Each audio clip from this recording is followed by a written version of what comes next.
Some decisions are major decisions. And also there are a lot of small decisions that we don't make, that they tax our minds, they drain our energy, they create a lot of anxiety and nervousness and mental torment because we don't take care of it. We decide not to decide, which is a decision. Deciding to decide, to act, is a major, major challenge for all of us at different points in different areas of our lives. And there are things that happen to us along the way, experiences that we have that prevent us from working through the mental block of acting, of doing those things that we know we ought to do. And so what I want you to think about is, what is there that you know you need to do, that you want to do this, but for some reason or another, you've been holding back. For some reason or another, you just have not been able to gather your nerves or be able to work through the procrastinating or putting it off or justifying or blaming. Some reason or another, you just haven't done it. And you know you ought to do this. You really want to do this, but you don't know why you haven't done it. Anybody know what I'm talking about? Raise your hand, please. Okay, then I've got company here this evening. I'm not talking to myself. Now, first of all, we know that this is not easy. Because in order to begin to reinvent your life, you've got to make a conscious, deliberate, determined effort. That you really have got to put all of yourself into it. It's very challenging to act, to do those things. There are times when you're looking at it and you say, I know I need to do this, but I don't feel like it. I don't want to do it. I know I need to do it, yet leave me alone. No, I don't want to do it. So what do we do? What are those things that cause us to do like that? I think that among the things that prevent us from acting is the fear of failure. And if you've already failed, you don't want to fail again. The pain of that, the disappointment, the fear of loss is another thing. Because many times when we do those things that we know we need to do, we feel that we might lose somebody that we love very much and care about. We don't want to hurt anybody. Many of us don't act because we want other people's approval. We want everybody to like us and to accept us. And that's not possible. Many of us don't do the things that we want to do and don't act because of lack of self-confidence. We don't believe enough in ourselves. I have a friend who's been working on a job where she's miserable, talented, want to go to another place that she can do what she wants to do and make the kind of money that she would like to make, and had some offers. But because of her fear and her lack of self-confidence of things might not work out, she won't take a chance on herself.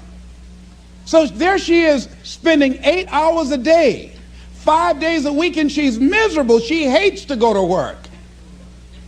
They're not paying her what she's worth. She knows it. But yet and still, she won't do that which she knows she must do, and it's wearing her out. There are a lot of people that their jobs are making them sick because they won't act. You check out the absenteeism and the people that are depressed. You see them coming to work angry. How you doing? I don't know. Just leave me alone.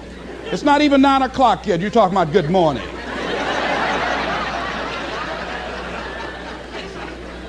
There are days you go to work, you want to just keep driving past the job. You don't want to stop because it's not in sync with who you are. But you haven't acted. Have another friend. This guy's brilliant. He's a business consultant.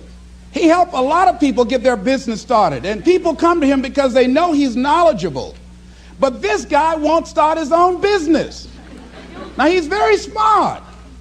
He can do it. Everybody believes in him except him.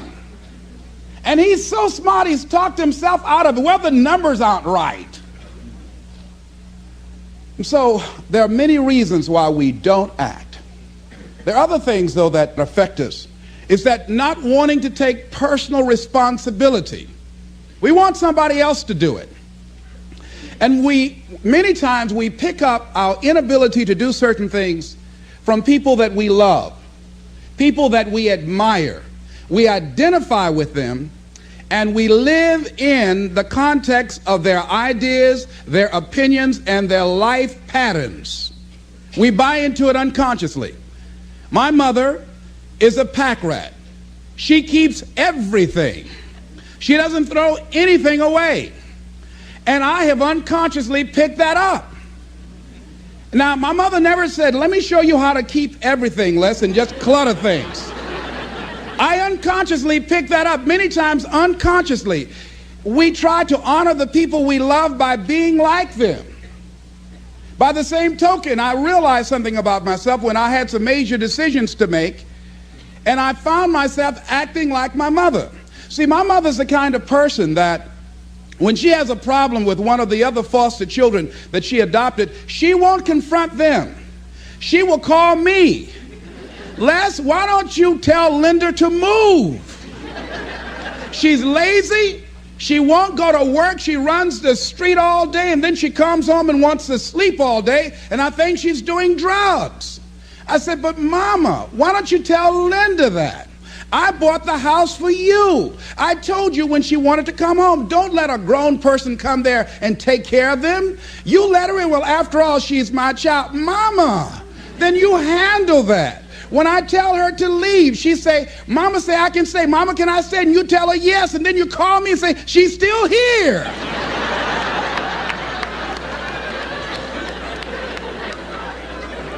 Why worry me with this?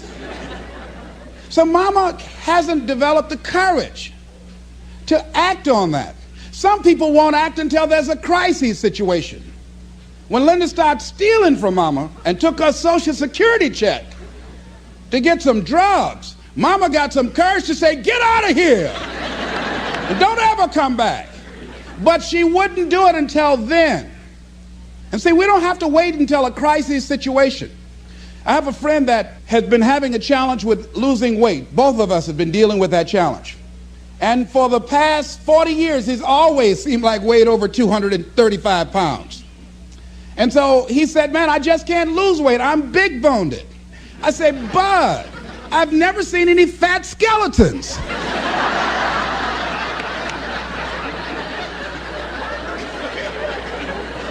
No, you need to act on your health. You can change this.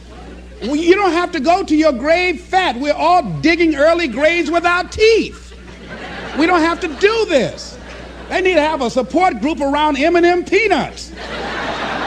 You want a support group on something, and throw Snickers in there too. Bud and I can tell you about the help we need with that. So what happened with Bud, though, he became ill a few weeks ago.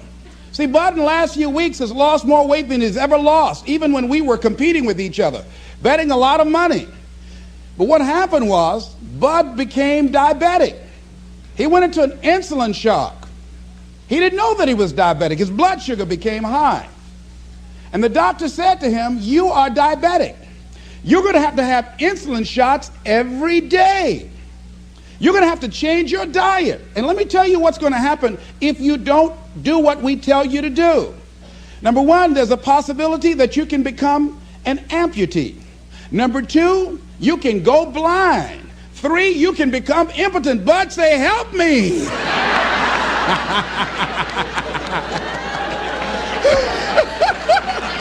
Like those guys with Paul, when Paul broke out of jail, those guys say, tell me what I must do to be saved. Bud wanted to be saved. I said, Bud, you wanted one of my peanut butter and jelly sandwiches? No. I said, Bud, I can't believe you're eating vegetables, man. You're exercising. He said, that's right, and jogging in place too.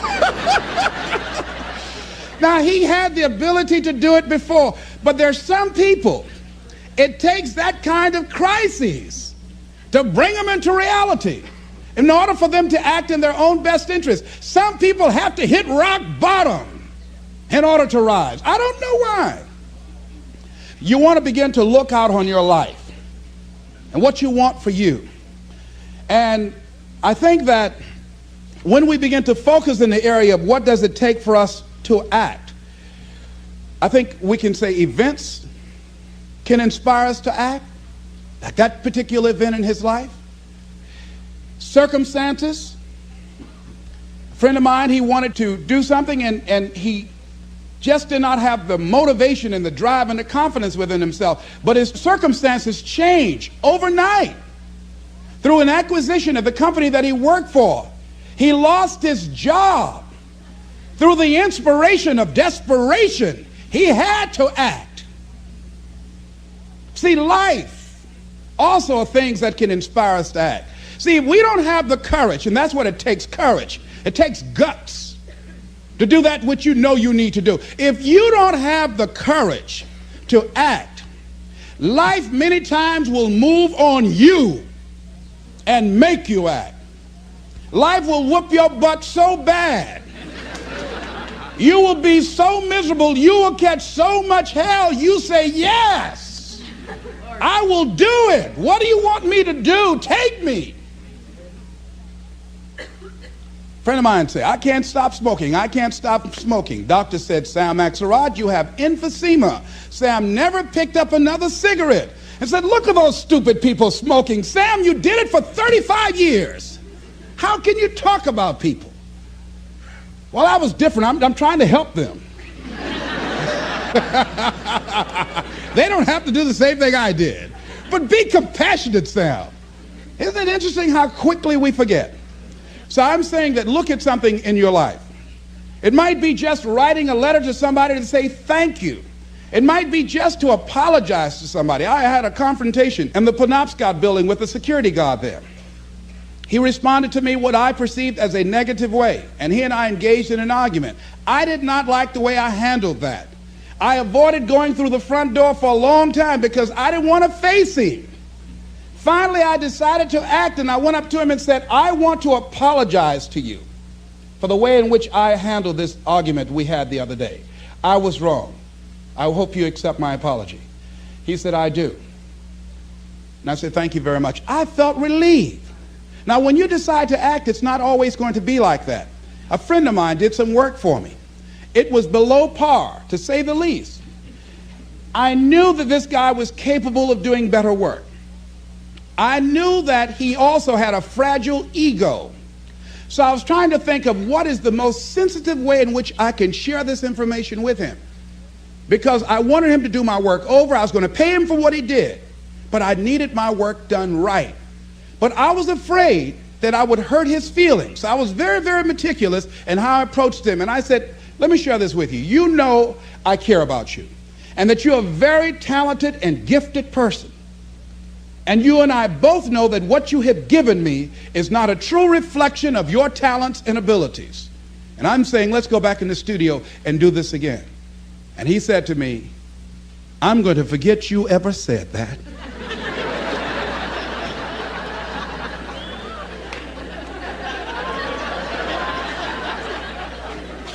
I was wiped out. He never spoke to me again. Now, when you decide to act, you're going to have some people like that. We're no longer friends.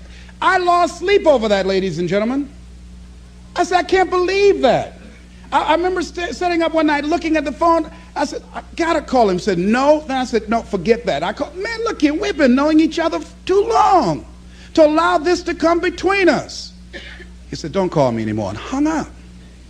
And then I wanted to think about what can I do to make it up to him, and then something came to me, Les, what do you have to prove? See, many things we don't do is because of the fact we want people to like us.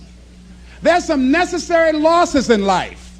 When you decide acting in your best interest, you're going to lose some friends. Everybody's not going to approve of you. There's some people that won't like you. Who do you think you are? You're arrogant. What do you think you can do? You think you can get away with that? You're selfish. Thanks, I got that. It's my life. And so what I'm saying to you is that as you begin to look out on your life, this is challenging. This is not easy, acting. So what are the things that we can begin to do to harness our will? Number one, you've got to bring it out and look at it. You've got to take the power out of it. You've got to expose it to the truth. And the truth is that it has no power over you. So write down something you want to act on but for some reason that you've been holding back, and look at it. The next thing is, ask yourself the question, is it helping you to continue to put it off? If it's an asset for you to continue to procrastinate, then continue to do that. But if it's a liability for you, if it's causing you some mental and some emotional challenges, or perhaps a financial problem, look at that. Examine that for what it is. Next step, ask yourself, what's blocking you? What's preventing you from acting? Why don't you have the courage to handle that? Why won't you face that? What are you running away from? What kind of avoidance behavior are you engaged in? Next is, what is the worst thing that can happen when you take action? So I looked at that, and I said, what's the worst thing can happen when I tell him this? He can say, I don't like you, and he did. Now what happened? I experienced that, I looked at that, I saw that, and guess what, ladies and gentlemen? I didn't die. My feelings were hurt a little bit. I lost some sleep about it, and sometimes I think about it when I drive past his house, but I'm still here. It's uncomfortable, but it's okay. It doesn't bother me anymore. I've gotten used to it now. So what is the worst thing that can happen? I want you to visualize that, experience that, feel the nervousness and the discomfort. And the more you run it in your mind, the less power that it will have. Next is, how will you feel after taking this action? I felt a sense of personal achievement when I faced somebody that has been my mentor for years. And for years, there was something I wanted to tell him, and I didn't have the courage to tell him, because it was always, I was the student, he was the teacher. It was always, I looked up to him and admired him and held him in high esteem. And I was always grateful and thankful for the impact that he had on my life. And I loved him so much. I didn't have the courage to say to him, please stop drinking so much. You're an alcoholic. You need help. I didn't have the courage because I was afraid that he might not like me. I was afraid that he might be hurt and crushed, that we would no longer be friends. I didn't want to jeopardize what we had. I loved him a great deal, and I didn't know how this would affect our relationship. And I didn't even want him to know that I knew that he was an alcoholic. And so I was a coward. I was spineless. In the name of love, I did it to justify to myself to stop from helping somebody that I loved from dying. I said, I love him so much, I just can't tell him this. I don't even know how he would handle it, to know that I know that he's an alcoholic. And finally, after years, I developed the courage to face my teacher, my mentor who has molded me, who looks at me now and wanted to do what I'm doing now and did not do it, came at a different time, and it wasn't time for what he brought. And he's living through me. And I had to face this man who's been like a father to me and say, I got to tell you something. You've got a problem. I love you very much. Please stop drinking. You're killing yourself. It's not just social. You do it every day. You need help. And whatever I can do to support you in that, I will. But please stop. And he looked at me, and I had no idea how he was going to handle that. And first there was like, I dare you. And we just looked at each other. And then I reached out to embrace him. And we've never, ever embraced men, macho. Never hugged before. I hugged him, and he just stood there with his arms straight. He couldn't raise his arms to hug me back. And he was shocked. And after he got over the initial shock, when he could bring himself to speak, to maintain his composure, because he could never afford to let me, his student, see him vulnerable or admit that I was right. He said, I'll be seeing you. And I said, yes, sir. I said, tell your wife I'll be by the house to see you all before I leave. And when he walked away, at first I was very depressed. about it. And I said, well, maybe it wasn't my place to do this. And you know, when you act, you're going to have some second thoughts. And then I said, no. I did what I felt. I did it because I feel very strongly about this. And fortunately, he called me back a few weeks later and left word with the answering service. Leslie Brown, I just want to say thank you. And hung up. That was a good feeling. When we look out on our lives, you ask the question, what are you going to do? Look at, as you think about this that you know you need to handle, what are you going to do? And then write down 3 strong reasons on why you know you must take action. And be explicit and descriptive in your reasons, because your reasons have power.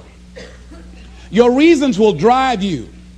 When you have doubt, when your faith becomes weak, your reasons will fortify your faith. When you have an inner conversation, say, no, don't do that. Your reasons will become your rod and your staff to comfort you, to take you through those challenging moments. So write down your reasons. And what you will find, that when you decide to act, when you decide to take life on, and let me warn you, it can be painful, it will be uncomfortable, and that's where the growth is.